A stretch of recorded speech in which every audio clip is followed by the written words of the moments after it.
Hi guys, we're back. Last day of the trading year 2018 is done. And this is probably the most important day throughout the whole year.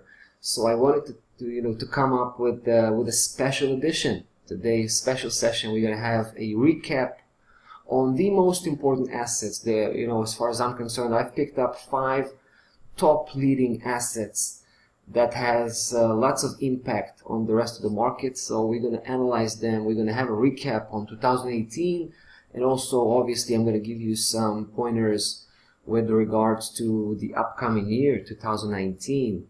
We took a little break over the Christmas holidays, but right now we're back to this very last trading day of the week, of the month, and also of the year. So if you're ready, let's dive in. Alright guys, so I think there is no better way to start than the euro dollar, right? The euro dollar, the most tradable asset in the world, and it also obviously the leading currency in our Forex market. And if you look at 2018, basically 2018 was mostly on the downside for the euro dollar, meaning it was the dollar, it was the US dollar that set the tone, right? I mean, take a look, the beginning of 2018 is roughly here. So pretty much the first month, the January, was still a little bit on the upside, but then began the turnaround. Now, ever since then, I mean, if you think about it, the first part of 2018, I think it was a huge head. I think we're looking at a pretty profound head and shoulders pattern, right? Where the tip of the head was basically the first couple or 3 months of 2018 up until March. Roughly around March or April, price began to drop significantly, right? It was basically still constructing the head. Later on, I think it was building up the right shoulder. So pretty much we're looking at this, the left shoulder, that was the head, of course, and the right shoulder right here. So I think that spells a full-fledged downside reversal, right, on a large scale. So we might be expecting here further downside movements, and this is pretty much in accordance with the fundamental picture of the Eurozone. As I'm sure as you're well aware, the Eurozone is suffering from a political turmoil and immigration mess, and big problems are basically lurking for the Eurozone, geopolitically speaking, which means fundamentally speaking. And the technical picture, I have to say, is pretty much in line with that. So we can see there is a massive head and shoulders pattern, right? And I actually have a short position here, a very small position. Ever since price broke below, take a look at this particular key level. I think this is the main point of reference we should all focus on. The 114.17, and that's a big one. By the way, that's a big one. And price began to basically base itself below that key level around, I would say, probably 2 or 2.5 months ago. Take a look. Let's zoom in a little bit. I think that's a massive key level, and it actually proved itself to be particularly strong, because take a look, ever since price broke that key level, it was right here, right? It closed below 114.17, and then it just kept trading. It kept flirting with that level from below, but kept trading below that. I mean, take a look, all these consecutive attempts to break above that key level, all of which failed. So you can see how much respect price paid for that key level, right? Even just last week, price was actually trading well above, but ended up right below still. Now, this is pretty much the reason I decided to establish a bearish position. I started very, very small because I wanted to see some traction on the downside. I wanted to see price move away significantly, begin to move away from that 114.17, that it just keeps dancing very close to it in a very tight range, right? Now, obviously, price is coming on the attack again, trying to attack that key level again, right? As we speak, basically.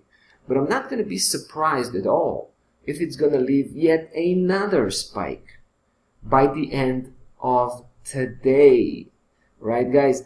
I just like to remind you, today is the last trading day of the year. You know, I put a huge amount of emphasis on the close of the day, you know, of the session, right? The close of the trading session.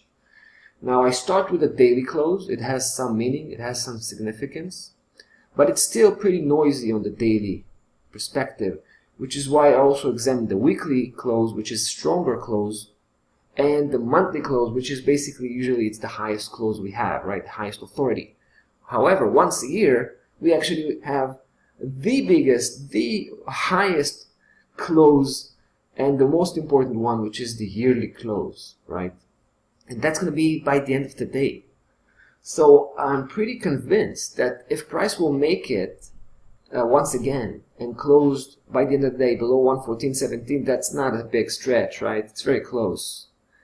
Then it's going to be a huge indication that we're going to leave off from this point straight down all the way to, well, let me tell you, the potential on the downside is huge, right? Just the near important key level, the next one, is only at 107.57, and there is much room for further movements on the downside. I believe it should reach one parity level, one at some point. I'm not sure if it's going to be, you know, during 2019, but I think it should head itself towards the one level. So it all boils down to the end of the day, right? The end of the day is also the daily, the weekly close, and also the monthly close. If price is going to be able to close like this, above 114.17, I'm going to have to flip over, right? Basically, I'm going to have to change my conviction. Right now, I'm holding a bearish conviction. But if it's going to make it here, then it's probably going to head towards the previous high right here, around the levels of 118. Maybe later on it will come back to that same key level again and try to challenge that from above again. But obviously, if that happens, right, if we're going to have that close above 114.17, I will have to look for opportunity somewhere else, because price will probably continue on the upside, and in a way which I cannot evaluate very well. So there you go. I mean, obviously we have a huge head and shoulders pattern. If that's gonna manifest, then the implications here are pretty clear, but I think the 14.17 here is an important test level. So obviously we spent most of 2018 on the downside. I think it is more likely that we'll do the same on 2019, so that's pretty much the bottom line. So yeah, we're starting with the euro dollar. I want to take us to the crude oil, right? The crude oil. Wow, what a move we had here. Now, you know that I was following up on the crude oil because I've published here a few sessions on the crude oil. I actually had a wonderful call, taking the crude oil from pretty much the very edge, right? You remember that move, right? I was talking about a huge downside move when it was trading right here at 74 after failing to break above 75.08, which was my main point of reference back then. Right? It left that spike here after taking the previous highs. That was a very strong setup, bearish setup. And I actually was able to capitalize on probably 50% of the move. I've chased price all the way to 61 pretty much with a bearish position. Then I sat on the sideline. I wanted to see how low can it go, because I thought that price could actually find bottom at some point and reverse the whole trend, building up the next bullish trend. Now, it did overshoot itself on the downside. This is pretty much what I suspect at this point. I'm still on the sideline, by the way. I had a very important key level that I thought was going to be able to basically break the downside momentum, and it actually did, but it was very temporarily. You probably remember that level, 50.3. I mean, at first it actually broke it, but then price came back, based itself a little bit above that level. I was actually ready to pull the trigger on a new bullish position, but just before I came about, price just began to drop again. So I decided to wait a little bit and see if this upside move is going to be sustainable. And it wasn't, right? Because price completely crashed at 50.3. And obviously at that point I just decided to be a spectator. But I did start to prepare my technical picture because I wanted to see, I wanted to engage with the bigger picture, right? And for this I'm going to have to switch to the monthly chart. It is very interesting, guys. Take a look at this red dotted line that I've marked here. Level is 45.41. Now, if you remember in the last session we talked about the oil, probably around a month ago, I suggested a possibility of a classic Elliott wave cycle. Classic Elliott wave cycle that I thought this could be the first wave, second wave, third wave, this whole move, the fourth corrective wave, and at some point we'll see the fifth impulse wave, right, the last one. And I still think it's possible, don't get me wrong, but here's the conditions for that, right? And it's very crucial that this condition will be met by the end of today, guys. Today, this is the bottom line, the end of today. This is the huge test that we're going to have, and you can actually see what's going on, right? Before I'm going to even explain, you can actually see what I'm talking about. So this red dotted line is actually the 61.8%, right? The golden ratio, the most important, according to the literature at least. I actually think it's the second most important, but it is very, very important correction Fibonacci key level, right? 61.8 of what, you might ask? Of the whole move. The whole move started at December 2015, guys, where price was trading below 30, right? All the way to 76.5, which was determined just a couple of months ago. So the whole move, right, 61.8, the golden ratio is right here. And take a look at what's starting to form here, right? So, I don't think I have to say more than that, but obviously, I have a feeling price can make it. It's making it right now. I mean, it was trading already well below, and it made it all the way just to come back to that particular key level. It's not a coincidence, guys, that, price is right here on that spot.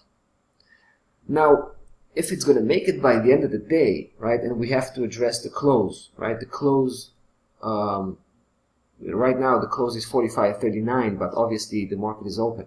So right now it's like a fraction of a point, really a fraction below. We need to make sure that price can close above that particular key level, and if it does, leaving that spike here, that's going to be a huge indication that we're going to have a liftoff from this point. We're going to have a full turnaround, full upside reversal, and probably the fifth wave, as I suggested at the beginning. Right? So right now, I'm definitely not advising to try and catch a falling knife, because that's pretty much what it is from the bigger perspective. Obviously, from the shorter perspective, we just had a nice move. It was the day before yesterday, right? Strong move back above 45.41. Right now you can see it actually engaged with that level from below, but this is just a daily chart. Now, if it's going to close below 45.41 here, decisively, right? I'm not talking about a fraction of a point. That's not going to be decisive enough. If it's going to close decisively below, then here's what I think it's going to do. Remember that same Fibonacci correction analysis that I've done here with that 61.8, well, the next one is the last one, the 76.4, which is actually, as far as I'm concerned, the most important Fibonacci correction level, and that sits at 38, right? So if it's going to break that 45.4, it's going to head towards 38. I'm pretty convinced about that. But if it's going to fail, then I'm pretty sure we're going to have a huge turnaround at this point, and I'm going to be heavily involved if that's going to be the case, right? I'm very much hoping that that's going to be the case. Price can make it, can close above and begin to visibly turn around. I think there's going to be a a very successful trade that I'm going to be able to take here. So we'll see. I'm talking about long term, but obviously we're gonna zoom in and find opportunities on the short term perspective as well, only on the upside, of course. But yeah, that's the case with the crude oil. Really interesting stuff, no doubt. I mean, the last couple of months, wow, that was a classic meltdown, right? Just bloodshed. Anyway, moving from the crude oil to the third asset, leading asset in my list here, we had the euro dollar, the crude oil. Third in the line is probably the most unbelievable price action that I've seen lately. I gotta be honest. Unbelievable, guys. And you know what? Go ahead and check out the last video we had here, the last session we had here, right here. I think it was about a week or 2 weeks ago. On the Dow, I told you specifically to write down a very particular price, right? The 22262. You probably remember it because it's a funny number, right? 22,262. I actually asked you to write it down. And wow, it's just amazing to me to see this huge reaction we had here on the bottom. Price was overshooting so far. At some point, I actually thought it was going to break. And I actually told you that it's not probable, it's not highly probable that it would break, because it's not the break-in leg, right? I told you that, in a trading range, in a classic, typical trading range, usually the break-in leg is either the 5th or the 6th. The 5th is usually the break-in leg that breaks to the other side. So if price came from below, right, an upper trend, the 5th would be the one to reverse the whole formation. And the 6th is usually the one that breaks to that same direction. However, here we only counted 3 legs, right? That was the first, second, that was the third. And like I said, it's pretty rare to see price breaking on the third leg, even on the fourth leg, but especially on the third leg. So I told you it's more probable that price would actually reverse here. But even I was not prepared for such a touchdown here, right? Such a reaction on that 22262 level. So I thought it was going to break at some point, actually, because it went so far below. And I was actually starting to prepare my Fibonacci correction key levels, because we're still very high. I mean, if you take the whole move from the whole trend, the grand trend from 2008, guys, 2008, that's where it started. We're very, very high. So there was lots of room for downside moves, much, much further than what we had so far. But like I said, I think what we're going to have here is more sideways movement, because that's what we had all across 2018, right? People forget. They think that the market was mostly on the upside during 2018, but that's not true. Actually, it was very, very strongly on the upside during 2017. But 2018 was nothing but sideways movement, nothing but consolidation, right? After pretty much 9 straight consecutive years of really strong upside moves, almost no downside corrections. came this correction. It is a correction. It's just not a downside correction. It's a sideways correction on a large scale, right? All across 2018, what we've seen is the first leg, the second leg, the third leg. Boom. 2018 is done. Now we're approaching 2019 and we're looking at a mega upside reversal. The potential here is enormous, guys, right? Now, this is like I said, this is the big picture. I mean, don't get me wrong. It's not like it is the right timing right now to get in. It might be, but price may actually go on the downside for a couple of days just to correct what we had here in the last 3 trading days, right? But I do believe that this should be the start, the beginning of the fourth leg, right? The fourth upside leg. And here's where I think it should reach. It should start with reaching this particular key level. Take a look. 23,958, right? Almost 24. That is an important resistance, but it shouldn't be too difficult for price to break through eventually. Let me clean this up a little bit. This is probably not relevant anymore. We were actually heavily involved with a bearish position on the Dow, which went pretty well. We took it to the previous low, right? We took it straight to 23,100. I've mentioned that particular key level as my main price target. Then I got out and I wanted to see how things will develop. You know, I actually thought it might engage with the bottom key level, but such a turnaround, I was pretty surprised. Now, like I said, the first level 23, almost 24. The next one 25.85, right? 25.85. That's the big one. That's the big key level we should aim for, right? That's probably the safest spot we can aim for. 25.855. However, because of the nature of this low, right, it took the previous one by a huge margin. I think it should do the same on the way up, meaning, potentially speaking, I'm basically going to try and take a bullish stance, take a bullish conviction all the way roughly to 26,700. So it looks like we might have a positive, at least, first part of 2019. Some of the legs here could actually last for a few good months, right?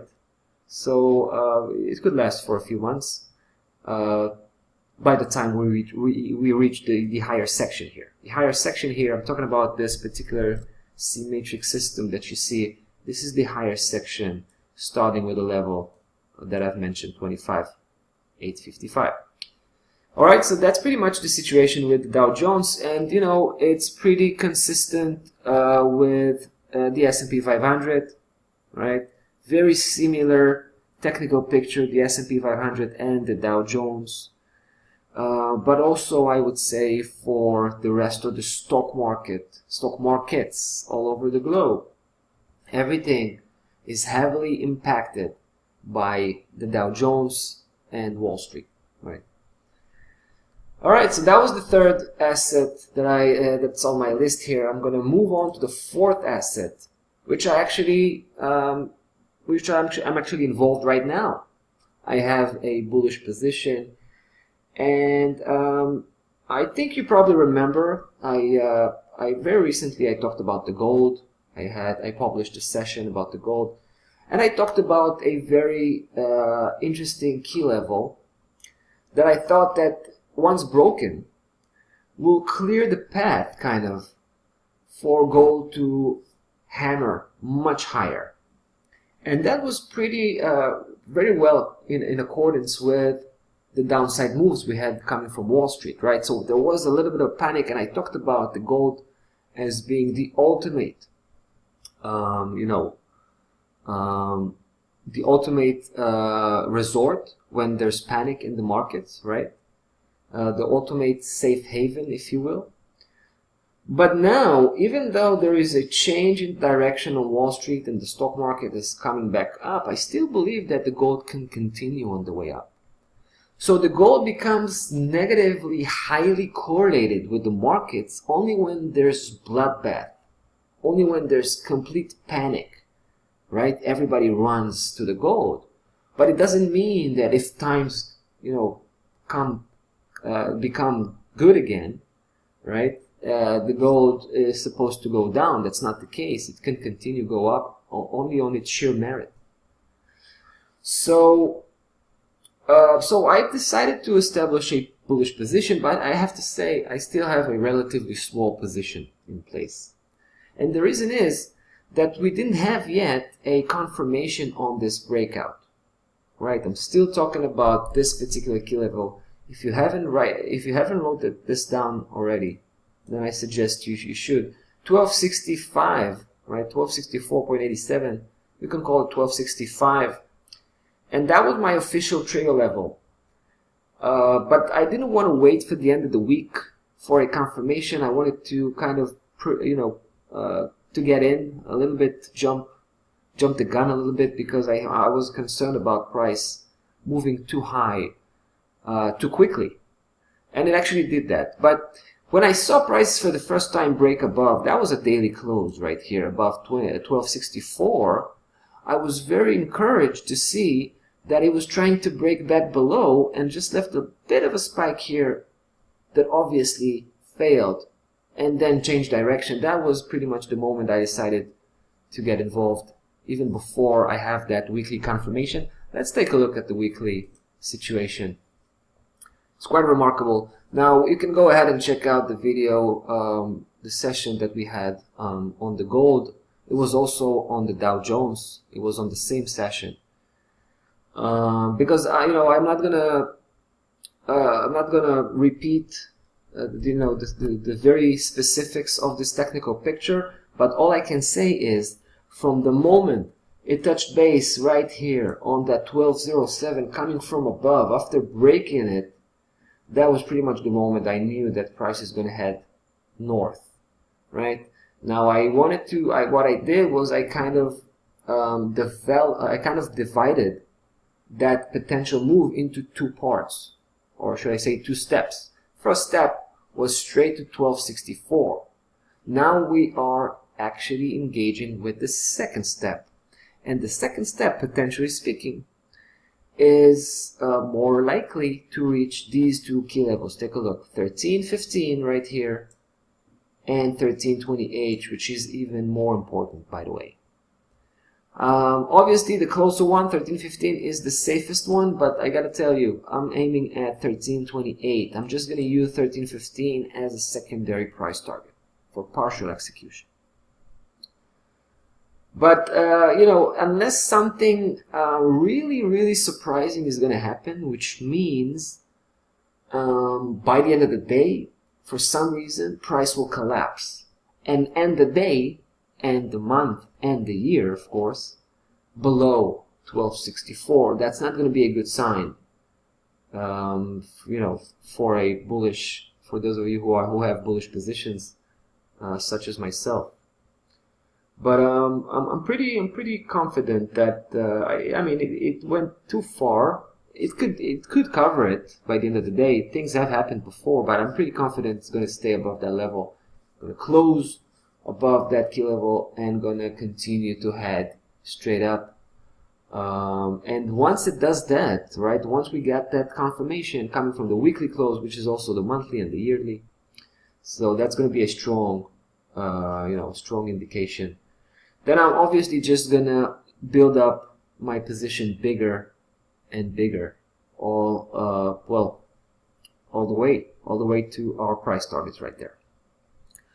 All right, so that was the fourth leading asset in our 2018 recap. Obviously, price here on the gold was very volatile across 2018.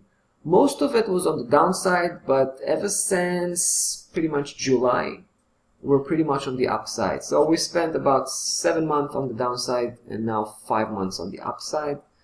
5, maybe 4.5. We had some sideways movement there on the bottom. But, you know, it was pretty volatile during 2018, obviously. But right now we're on the upside, and that's what's important to know. Anyway, to my last asset in my top leading list here, top leading asset list, is the Bitcoin, right? We've touched base on the stock market with the ultimate representative of the Dow. And of course, from the Forex market, we talked about the euro dollar. We also touched base on the crude oil, and right now on the gold.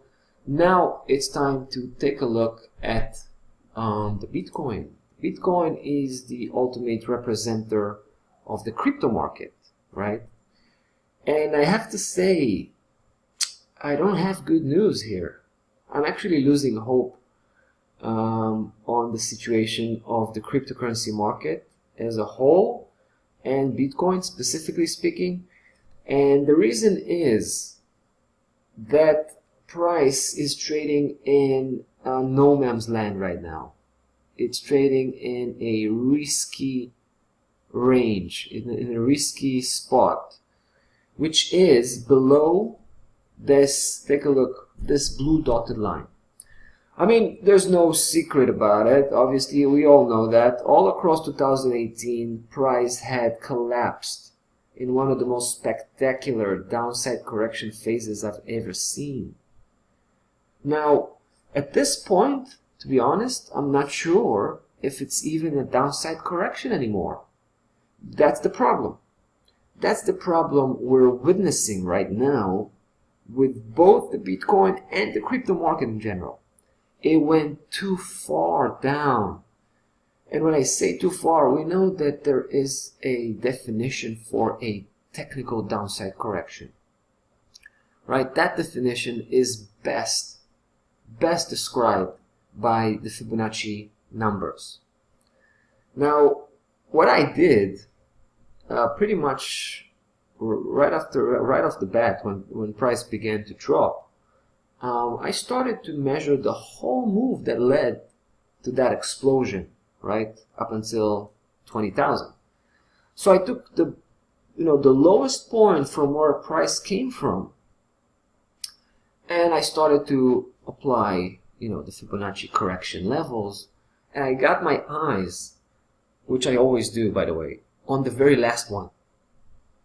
I always look at the 76.4 because I want to know. Obviously, I always want to know what's the potential of a downside correction. I know that it's not going to reach the last line of resort, right? The last line of defense at 76.4 all the time, but I want to know how deep can it go, at least from a potential point of view. And there you go. Here it is. Take a look. 47.50. I've talked about this level so many times before.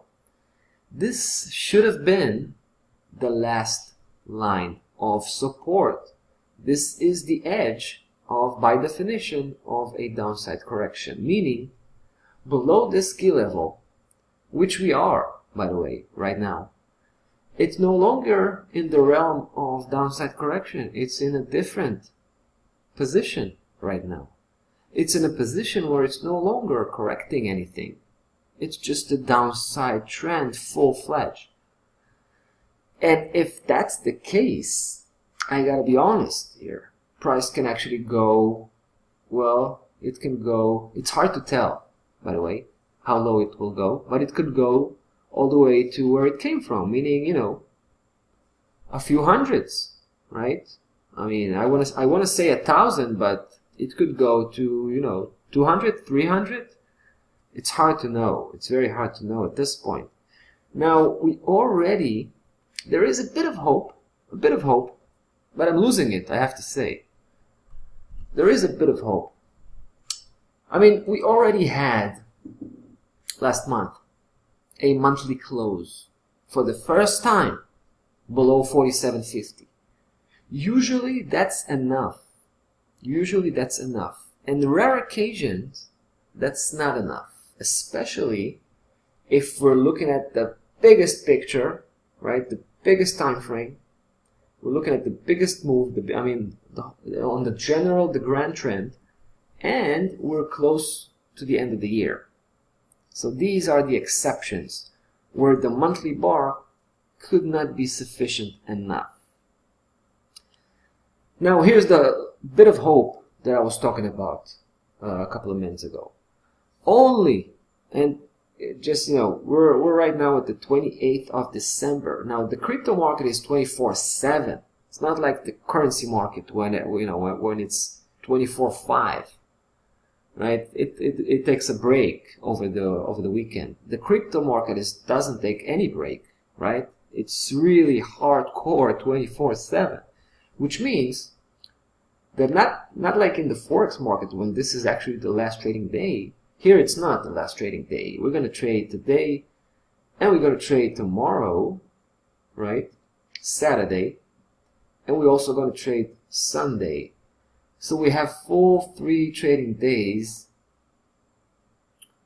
and there is some chance that price will be able to cover the distance here to 4,750 in the next 3 trading days, right? It is possible, theoretically speaking.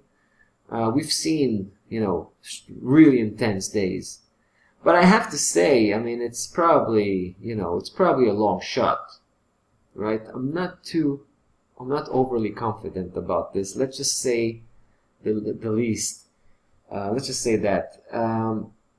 But yeah, if it's gonna make it for whenever if it's gonna make it in the next 3 days and gonna base itself back above by the end of the year, gonna close the yearly bar. Imagine a yearly bar. Obviously, we don't have a yearly time frame, but just imagine if it's gonna close above by the end of the year, right, in the next 3 days, then it's going to be a yearly close with a spike here. Just imagine a yearly chart, right? It's going to be a huge spike, but price will actually come back and close back above that 47.50, and that's going to be huge.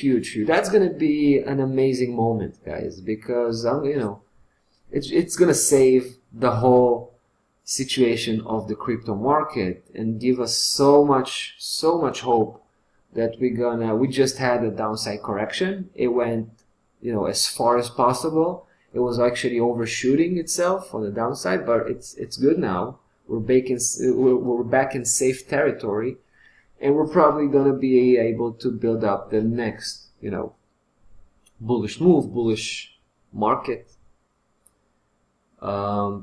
But yeah, like I said, it's hard to see that happening right now. We're about 1,000 points, a little bit more than 1,000 points to cover in 3 days.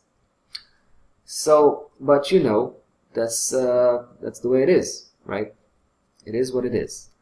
So yeah, I'm gonna definitely follow up in the next 3 days. Definitely, I want to see where price is gonna close with regards to that last 76.4 at 4,750, and I'll know exactly what to do once I see that close coming on the end of the year. But obviously, the outlook here is extremely bearish, right? Extremely bearish. I'm not talking about a few opportunities here and there from the very short-term perspective. On the large scale, obviously, it looks very grim. But this is the situation in the crypto market, and this was the 5th asset in my most important, most impactful assets in the markets. And yeah, that's pretty much it.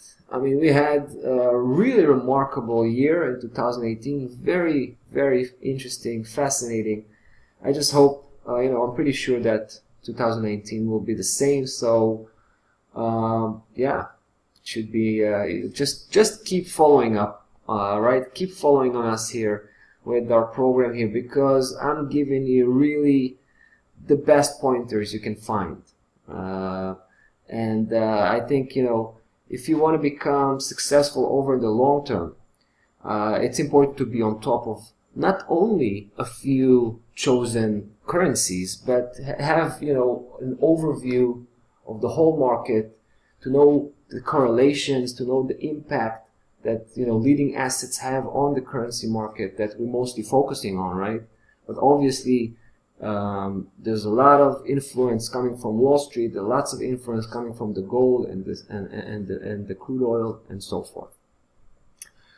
All right, guys, that's about that for today and for this year, 2018. I wish you a great New Year's Eve and even a better year on 2018. It's been a pleasure to have you around here, and I'm pretty sure we're going to have a special relationship all through 2019 as well.